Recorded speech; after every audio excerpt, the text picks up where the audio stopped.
Olá, começa agora o Boletim Igreja no Brasil com as principais notícias desta semana.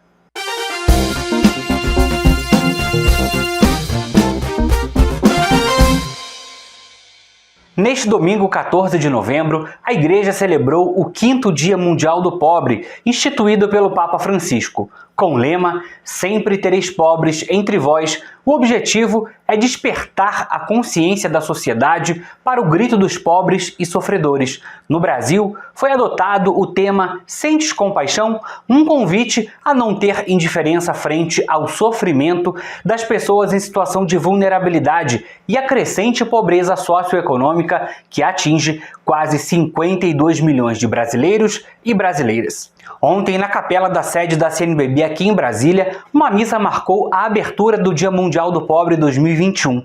A celebração, presidida pelo secretário-geral da CNBB, Dom Joel Portela Amado, foi transmitida ao vivo pelas emissoras de TV de inspiração católica e pelas redes sociais da CNBB. Os detalhes no nosso portal.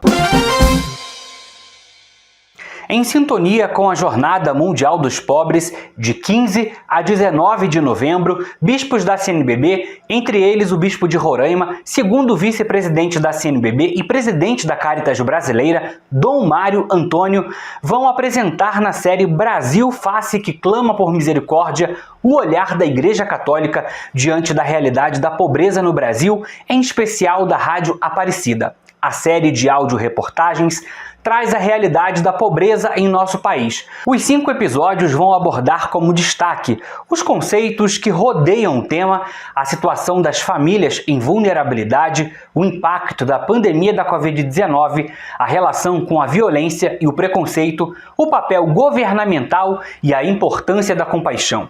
A cada dia, um bispo ligado a esta realidade vai debater diferentes temas ligados à pobreza. No primeiro episódio, que vai ao ar nesta segunda-feira, dia 15, o bispo da Diocese de Brejo, no Maranhão, e presidente da Comissão para a Ação Sociotransformadora da CNBB, Dom José Valdecir, destaca o papel da Jornada Mundial dos Pobres. A série pode ser ouvida nos jornais Notícias em 30, com a Mãe Aparecida, pelo portal a12.com e pelo canal da Rádio Aparecida no YouTube. O Núcleo Lux Mundi, trabalho da Igreja na proteção de crianças, adolescentes e vulneráveis, vai promover um curso de capacitação regional contra a violência sexual entre os dias 29 de novembro e 14 de dezembro. A formação, que tem como tema o serviço de proteção às constituições e atribuições, será dividida em 2 grupos, Norte e Nordeste e Centro-Oeste, Sudeste e Sul, e é destinada aos membros dos Conselhos Diocesanos de Proteção à Criança e Adolescente e para os delegados das respectivas dioceses. Na programação haverá conferências com especialistas no direito e da bioética, que vão ajudar a compreender os procedimentos para implementar de serviços de prevenção e combate ao abuso sexual nas estruturas pastorais da Igreja Católica, dioceses e congregações religiosas, com a função de cuidado e proteção, empenhando-se em 2 frentes, a prevenção e os centros de escuta. Entre os assessores do curso estão o consultor jurídico da CNBB, Dr. Hugo Sarubi Cisneiros, o bispo auxiliar de Brasília, Dom José Aparecido, a doutora em bioética, Daiane Priscila, a doutora em direito, Daniele Espezin, e o doutor em teologia moral, Padre Celito Moro. O Núcleo Lux Mundi é uma parceria da CNBB e da Conferência dos Religiosos do Brasil, a CRB. As inscrições podem ser feitas no site crbnacional.org.br. Estão abertas as inscrições para o 2º Encontro Nacional da Economia de Francisco e Clara, que será realizado nos dias 19 e 20 de novembro, virtualmente, e terá como tema Territórios, Coletividade e Práticas Econômicas Alternativas. A proposta é que o evento seja um ponto convergente de forças a fim de avaliar os avanços da proposta de construção da economia de Francisco e Clara. O seminário terá no sábado, dia 20, um encontro por grandes regiões, além de uma feira de boas práticas em que serão apresentadas diversas experiências, como os bancos comunitários e moedas sociais, e Agroecologia e Soberania Alimentar. O evento é uma realização da Articulação Brasileira para a Economia de Francisco e Clara, em parceria com o Grupo de Trabalho e Reflexão para a Economia de Francisco e Clara, da PUC Minas. As inscrições são gratuitas e podem ser feitas diretamente no site economiadefranciscoeclara.com.br. Terminou neste sábado, 13 de novembro, a segunda edição brasileira e a primeira edição internacional do Congresso de Humanismo Solidário na Ciência, que teve início dia 11. Os dois eventos, realizados simultaneamente e de forma virtual, teve como tema Amizade Social e Cooperação na Ciência. A proposta foi fomentar um amplo debate científico acerca da dimensão ética das profissões, da integralidade do ser humano, condições que, fundamentadas na sinergia da religião e ciência, possam contribuir para a sustentabilidade de nossa casa comum.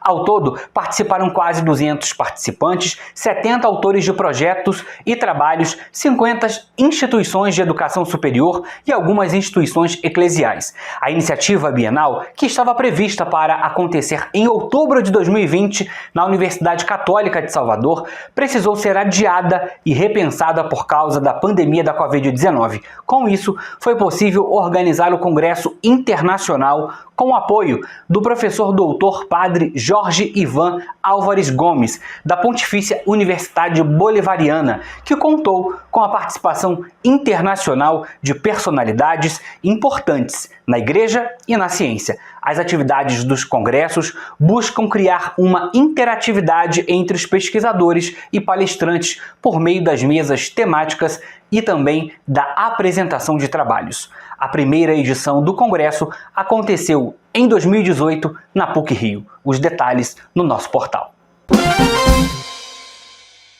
Na última quarta-feira, 10 de novembro, o Conselho Episcopal Pastoral da CNBB, o CONCEP, esteve reunido e, entre os vários assuntos abordados pelos bispos, houve a decisão de que ainda no primeiro semestre de 2022 os encontros permanecerão realizados de forma remota, já que a pandemia ainda não foi integralmente vencida. Já no segundo semestre, a segunda etapa da 59ª Assembleia Geral da CNBB e o Conselho Permanente de outubro já vão ocorrer presencialmente.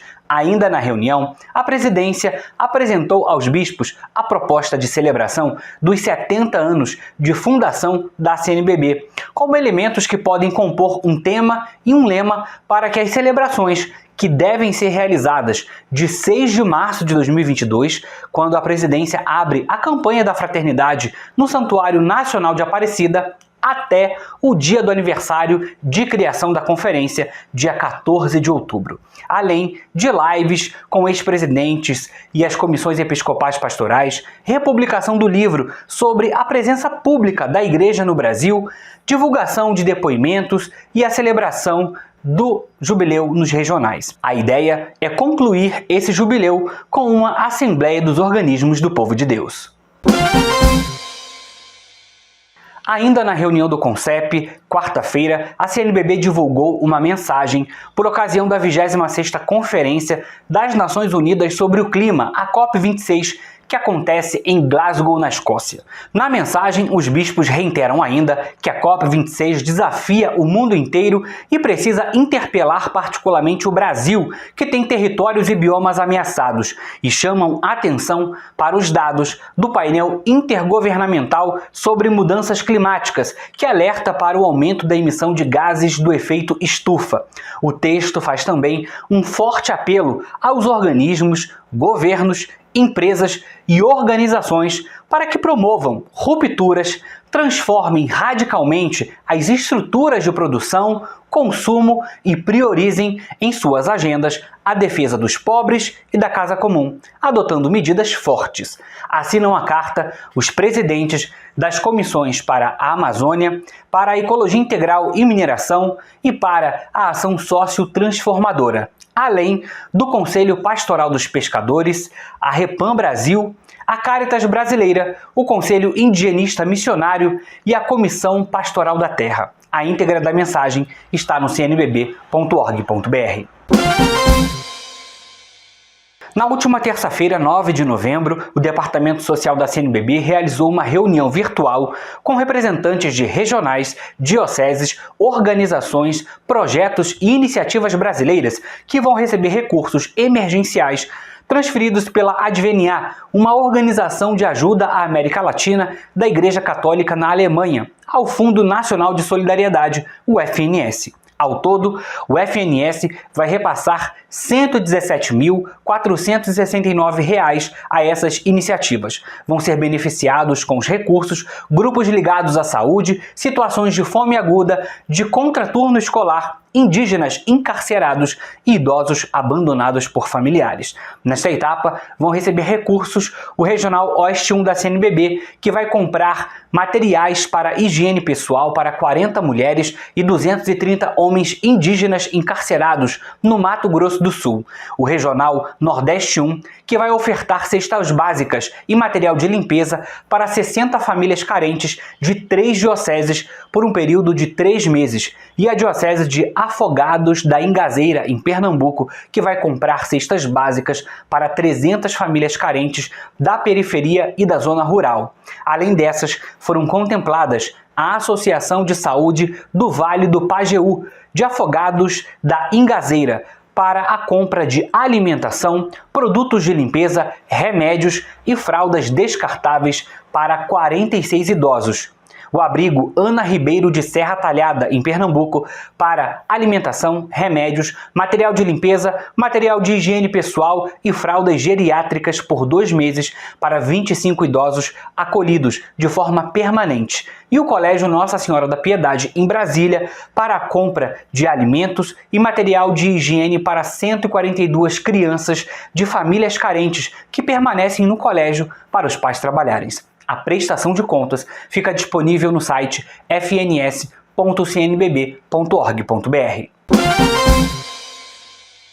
Já está no ar no portal da CNBB um hot site com informações e recursos sobre a 16ª Assembleia Ordinária do Sínodo dos Bispos, o Sínodo 2023, convocado pelo Papa Francisco. A página foi elaborada para subsidiar as comunidades e dioceses na vivência da primeira fase da caminhada sinodal, que é o processo de escuta. No hot site tem links e recursos que podem auxiliar na compreensão da proposta do Papa e no processo de escuta realizado nas igrejas locais.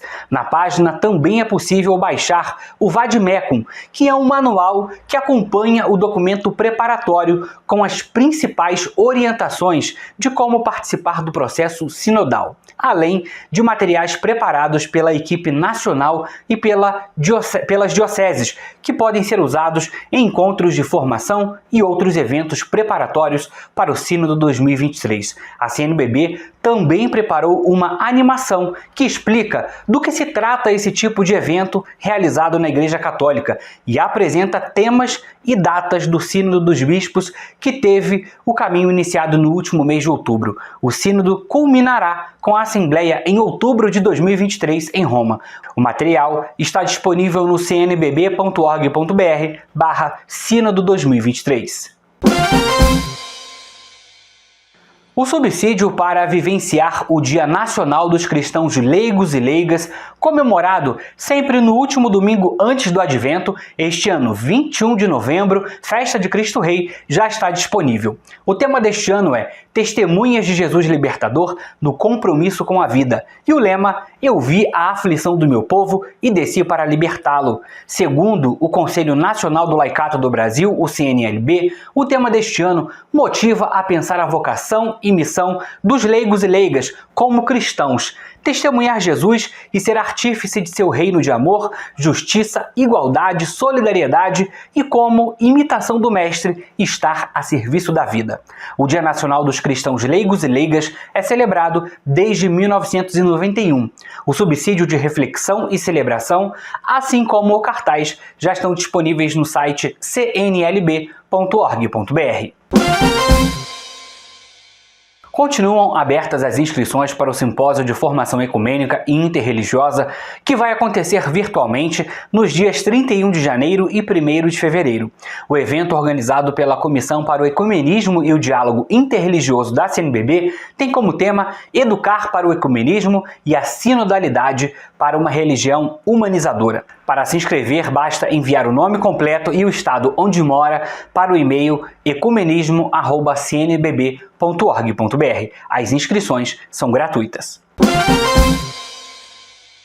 Estão abertas também as inscrições para o curso de pós-graduação em acompanhamento de adolescentes e jovens. A proposta é proporcionar uma formação sólida aos participantes para que sejam capazes de analisar criticamente a realidade, propor e acompanhar a implantação de projetos de transformação dos aspectos negativos, criar um espaço de exposição e troca de experiências, além de estabelecer parcerias e construir projetos práticos de ação em interface com a sociedade, as instituições de ensino, família e a igreja.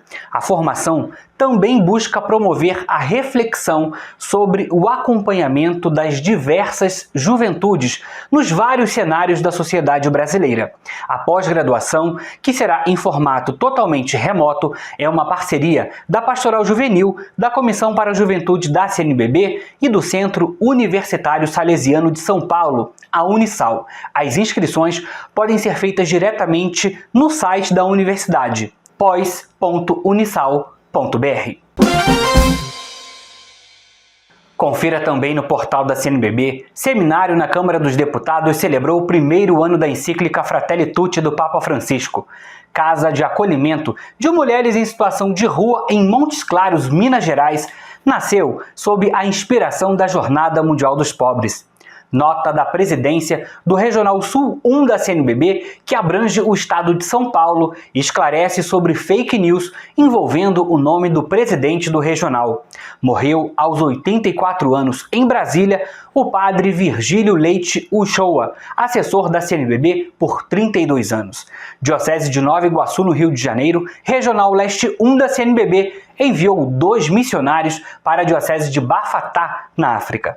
O boletim Igreja no Brasil fica por aqui. Acompanhe as novidades da CNBB acessando o nosso portal cnbb.org.br ou pelas nossas redes sociais, @CNBB Nacional. E claro, não deixe de se inscrever em nosso canal do YouTube, ative o sininho para receber a notificação de novas publicações e, claro, curta e compartilhe o conteúdo. Até a próxima!